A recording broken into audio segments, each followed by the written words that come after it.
हिंदवी स्वराज्याचे सरसंस्थापक छत्रपती शिवरायांना मानाचा मुजरा करतो। भारतीय राज्यघटनेचे शिल्पकार भारतरत्न डॉक्टर बाबासाहेब आंबेडकर यांना मानवंदना अर्पित करतो।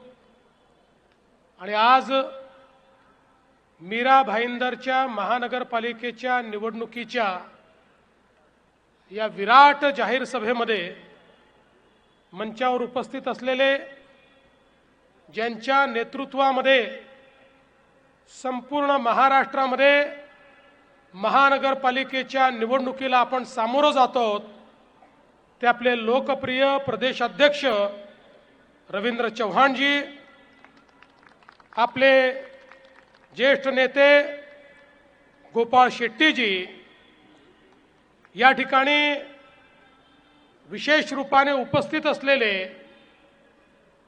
भाजपचे खासदार आणि भोजपुरी फिल्मचे सुपरस्टार दिनेशलाल यादव निरुवाजी,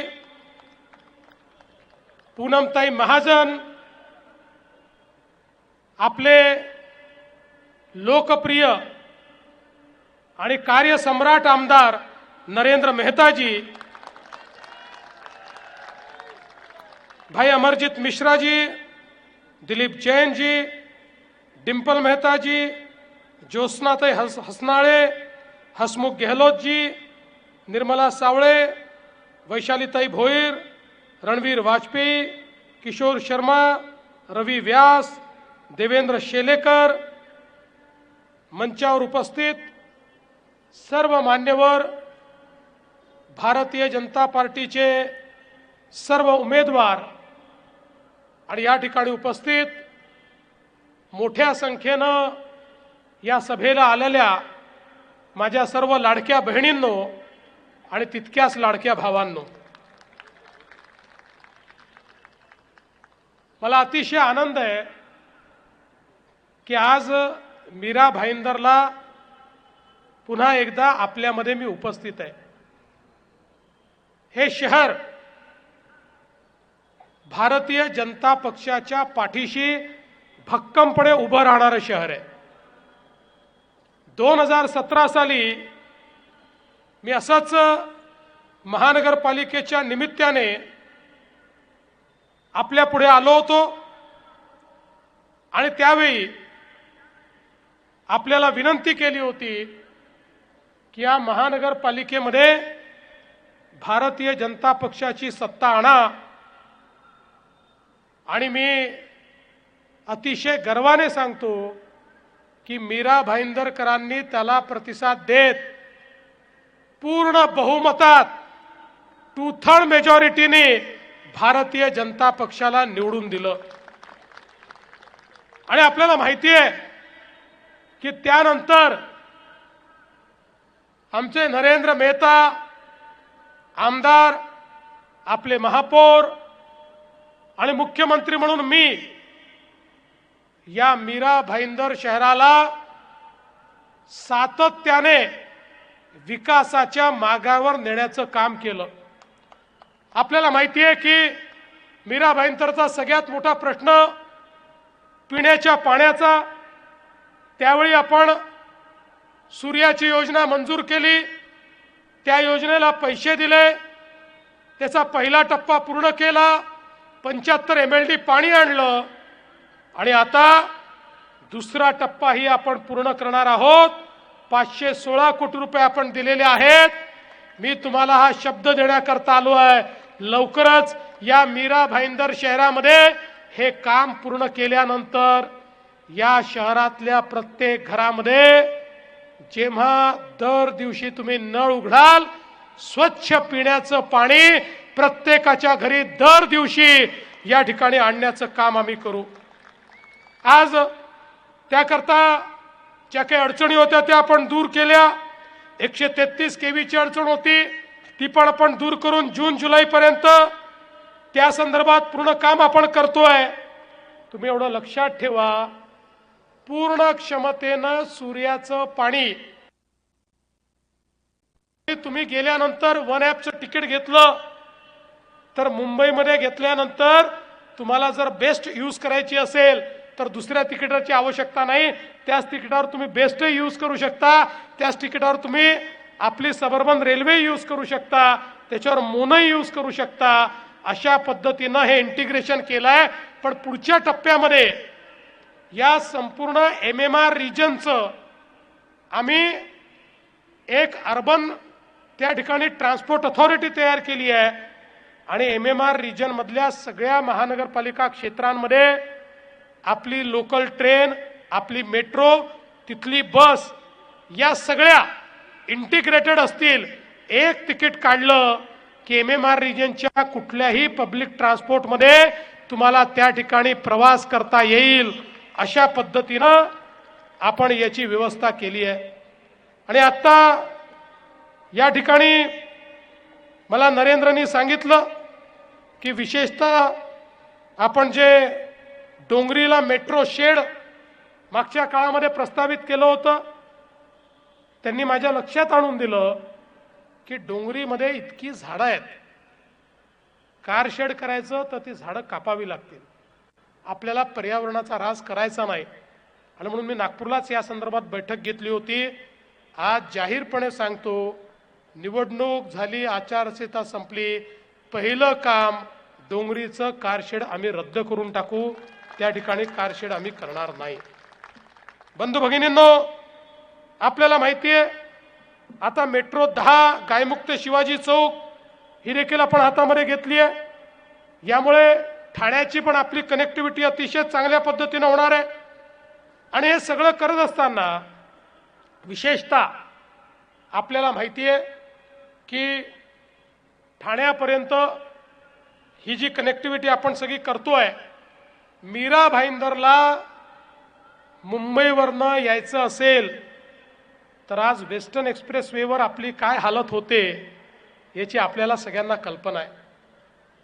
मला अनेक लोक म्हणतात, भाई साहब कुछ करिए, इतना ट्रैफिक है. वेस्टर्न एक्सप्रेसवे ये ऐसा एक्सप्रेसवे है कि मुंबई का 60% ट्रैफिक ये वेस्टर्न एक्सप्रेसवे से जाता है और लोगों को 3-3 घंटे इसमें इंतजार करना पड़ता है. अब हम लोगों ने एक सीमलेस कनेक्टिविटी तैयार की. हमारा कोस्टल रोड नरीमन पॉइंट से तो वर्ली तक बना, वर्ली से बांद्रा तक सीलिंग बनी, बांद्रा से वर्सोवा तक सीलिंग का काम 70% हमने कर दिया.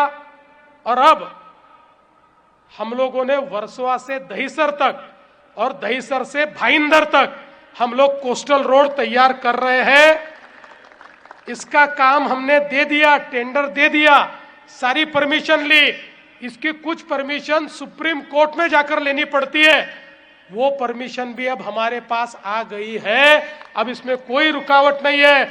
अगले 3 से 4 सालों में इस रोड को हम जब पूरा करेंगे तो भाईंदर वालों, आपको मुंबई में कहीं पर भी अगर जाना है तो समझ लेना 20 मिनट में, 25 मिनट में, 30 मिनट में बड़ी तेजी के साथ आप पहुंच पाओगे.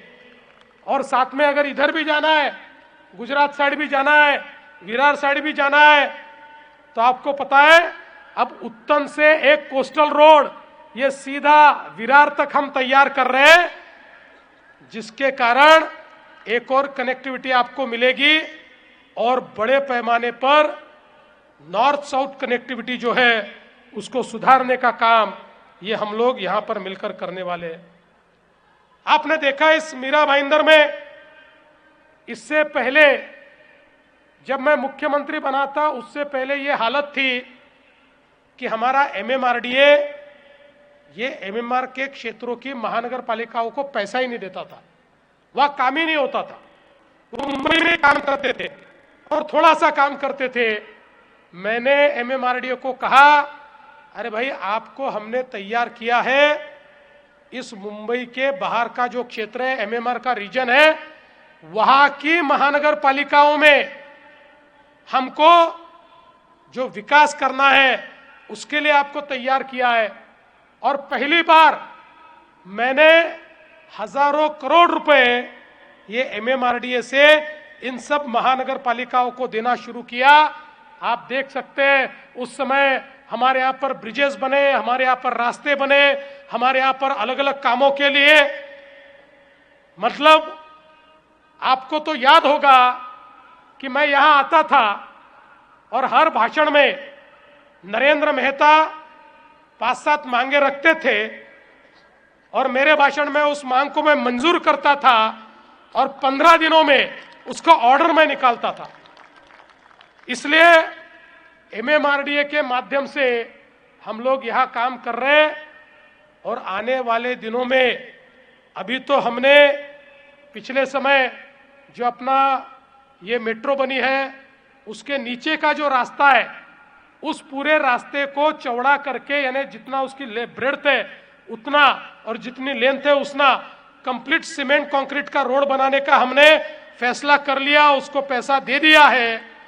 लेकिन आने वाले समय में मीरा भाईंदर के सारे प्रमुख डीपी के रास्ते ये सीमेंट कंक्रीट के हम बनाएंगे ताकि यहां पर कोई गड्ढा न पड़े, कोई इसका मेंटेनेंस करने की आवश्यकता यहां पर न रहे।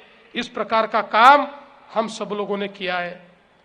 मैं तो इतना ही कहना चाहता हूं, मीरा भाईंदर शहर एक ऐसा शहर है जिसका भाजपा पे प्यार है, बीजेपी पर इस शहर का बहुत प्यार है। और मैं सच आपको कहता हूं, मेरा भी बहुत प्यार इस मीरा भाईंदर शहर पर है, क्योंकि इस शहर ने मुझे बहुत प्यार दिया है। मैं जब भी आता हूं, जिस प्रकार से यहां स्वागत होता है, जिस प्रकार से प्यार से लोग मिलते हैं, जिस प्रकार से यहां पर एक परिवार जैसा वातावरण मुझे देखने को मिलता है। और हम तो जानते हैं हमारा मीरा भाईंदर कैसा है, यहां पर सब प्रकार के लोग रहते हैं। यहां पर हमारे उत्तर भारतीय लोग भी हैं, यहां पर हमारे मराठी लोग भी है, आगरी लोग भी है, यहां पर हमारे गुजराती लोग हैं, हमारे जैन लोग हैं, हमारे मारवाड़ी लोग हैं, राजस्थान से आए हुए लोग हैं, सब प्रकार के लोग यहां रहते हैं। और एक बहुत ही कॉस्मोपॉलिटन इस प्रकार का इस शहर का नेचर है। और मुझे नरेंद्र बार बार कहते हैं, चाहे हमारा उत्तर भारतीय समाज हो, चाहे जैन समाज हो, इन सबके बहुत कार्यक्रम होते हैं, अलग अलग समाजों के कार्यक्रम होते हैं और उनकी मांग होती है कि अलग अलग समाजों को आप जगह भी दें और वहां पर उनके भवन भी बांध कर दे। तो मैं आज आपको ये वादा करने के लिए आया हूं, जगह आप ढूंढिए, जो जगह आप ढूंढेंगे सरकार की ओर से वो जगह मुफ्त में हम लोग उन भवनों के लिए देंगे और आवश्यकता होगी तो उसके लिए भवन बांधने का निधि भी सरकार की ओर से देंगे, ताकि यहां पर ये जो अलग अलग प्रकार की संस्कृति, अलग अलग प्रकार का कल्चर है, ये साथ में मिलकर रहे। और मुझे बड़ी खुशी है कि एक जो हमारा मुंबई का और एमएमआर रीजन का जो कल्चर है वो भी इस एमएमआर रीजन में मुझे देखने को मिलता है, इस मीरा भाईंदर में मुझे देखने को मिलता है। यहां का एक और बहुत महत्वपूर्ण प्रश्न है, पुरानी जो हमारी बिल्डिंगें हैं उसमें से कुछ डायलैपिलेटेड हो गई, लेकिन 30 साल नहीं हुए, इसलिए उनका प्रश्न है।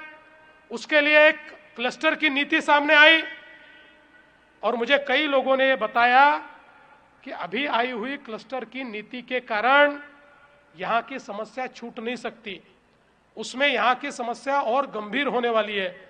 इसलिए मैं आपको आश्वस्त करना चाहता हूं, अभी उसको हमने अंतिम स्वरूप नहीं दिया है।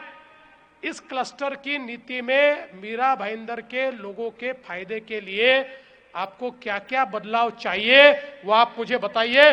उन सभी बदलाव के साथ एक नई नीति हम लाएंगे ताकि यहाँ का जो पुनर्विकास और क्लस्टर डेवलपमेंट है उसको हम ठीक ढंग से कर पाए और उसके माध्यम से हम लोग एक अच्छा कार्य यहाँ पर कर पाए। मैं तो इतना ही कहना चाहता हूँ कि आज एक आधुनिक शहर के रूप में हम लोग मीरा भाईंदर को डेवलप करना चाहते।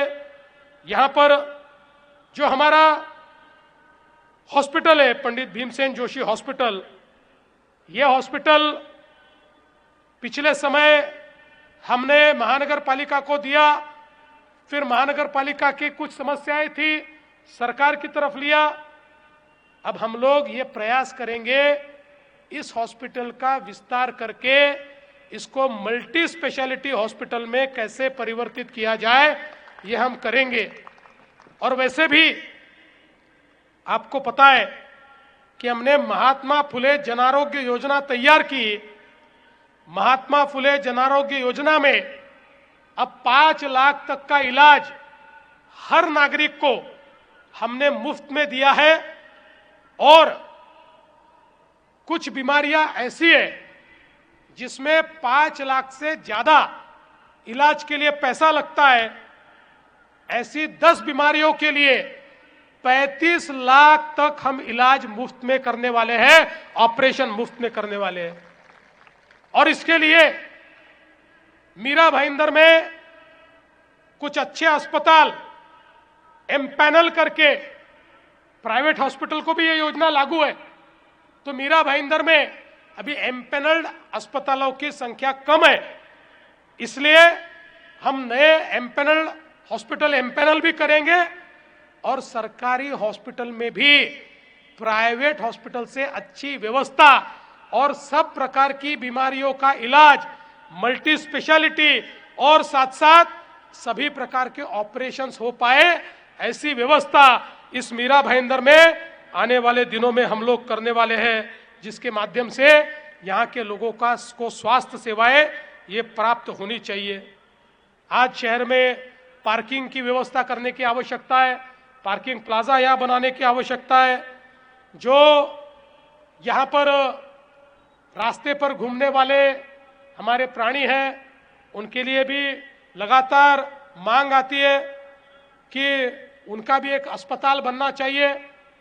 हम सब लोग भूत दया वाले लोग हैं, हमारा मनुष्य के साथ साथ प्राणियों को भी साथ में लेकर जीने वाले हम सब लोग हैं, इसलिए उनका भी अस्पताल हो, ये भी मांग यहाँ आती है। ऐसी कई मांगे हमारे सामने रखी हुई है।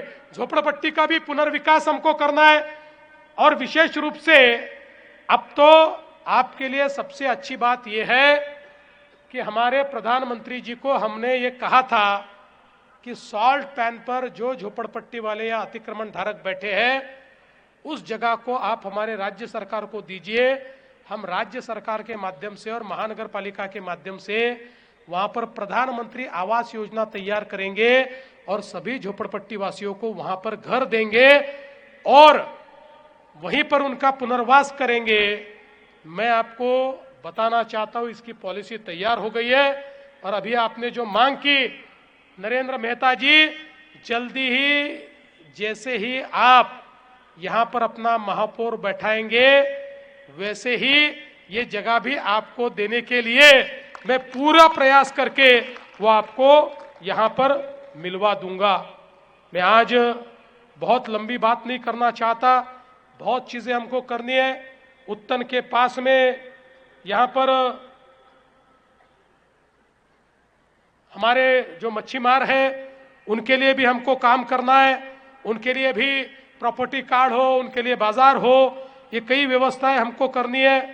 और मैं ऐसा मानता हूं कि आने वाले दिनों में बहुत बड़े पैमाने पर हम लोग यहां पर पैसा भी दे रहे हैं और देने वाले। आपको पता है, मोदी जी ने अमृत की योजना लाकर हमारे शहरों के लिए एक ऐसी हम सब लोगों को भेंट दी है, एक ऐसी सौगात दी है कि जिसके कारण शहरों के पर्यावरण को हम लोग बचा पा रहे हैं।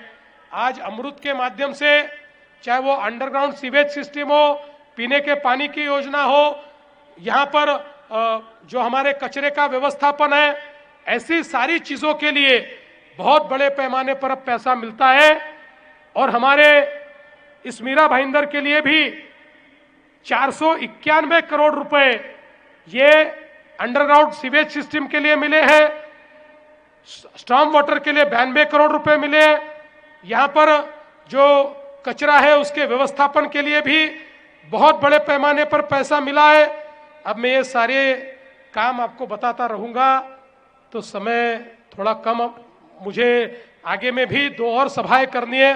तो समय मेरे पास कम है। मैं तो आपको इतना ही बताने के लिए आया हूं, आज इस मीरा भाईंदर में ये महानगर पालिका को जो आप चुनकर दोगे, इन भारतीय जनता पार्टी के नगर सेवकों को आप चुनकर दोगे, उनकी गारंटी लेने के लिए मैं यहां पर आया हूं, गारंटी लेने के लिए।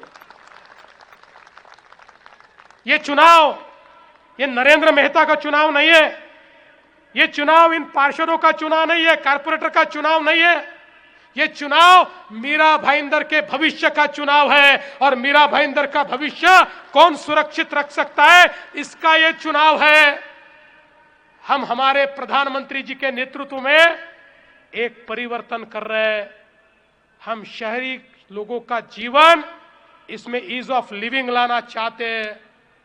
और अगर ये ईज ऑफ लिविंग लाना है तो इस महानगर पालिका को पूर्ण बहुमत के साथ भारतीय जनता पार्टी को आपको चुनकर देना पड़ेगा। देखिए, हमारा ट्रैक रिकॉर्ड ऐसा है कि हम जो कहते हैं वो करते हैं, हमने करके दिखाया है। और यहां पर हमारी इतनी बहनें बैठी हुई है, जिस समय विधानसभा के चुनाव में हमको पूर्ण बहुमत मिला, सारे रिकॉर्ड तोड़कर हमने सरकार बनाई, तो लोग कहने लगे अब तो इनका चुनावी जुमला समाप्त हो जाएगा, अब इनको इतनी सीटें मिली, ये पहला काम करेंगे, अब ये लाडली बहना की योजना बंद करेंगे। अब 1 साल से ज्यादा हो गया, लाडली बहना शुरू है।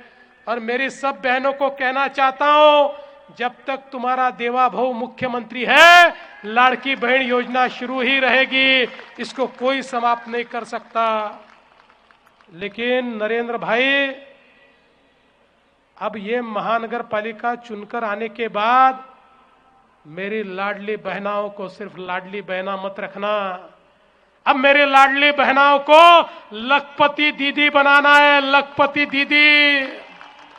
मोदी जी ने लखपति दीदी का प्रोग्राम दिया है, 50 लाख लाडली बहनें लखपति दीदी बन चुकी है। आने वाले 4-5 महीने में 1 करोड़ तक हम पहुंचने वाले हैं। अब मैं मीरा भाईंदर जब जब आऊंगा, मैं ये नहीं पूछने वाले आपने कितना काम किया, आपको, महापौर को, सभी निगम पार्षदों को, कॉर्पोरेटर्स को मैं पूछने वाला हूं, मेरी कितनी लाडली बहनाओं को तुमने लखपति दीदी बनाया, उसका हिसाब मुझे दो। हम लोग हर एक के जीवन में परिवर्तन लाना चाहते हैं, इसलिए मैं आपको इतना ही कहना चाहता हूं, 15 तारीख को आप वोट देने के लिए जब जाएंगे, हर एक व्यक्ति को 4 वोट देना है, 4 बटन दबाना है। याद रखिए, कोई कंफ्यूजन की जरूरत नहीं है, आदमी औरत देखना ही नहीं है। देखना क्या है? क्या देखना है? क्या देखना है? कमल का फूल देखना है। कमल का बटन दबाकर सीधे बाहर आइए। 15 तारीख को कमल की चिंता आप कीजिए, 16 तारीख से 5 साल तक आपकी चिंता ये देवा भाऊ करेगा, ये बताने के लिए मैं आया हूं। इतना ही कहते हुए अपने शब्दों को विराम देता हूं। धन्यवाद। जय हिंद, जय महाराष्ट्र, भारत माता की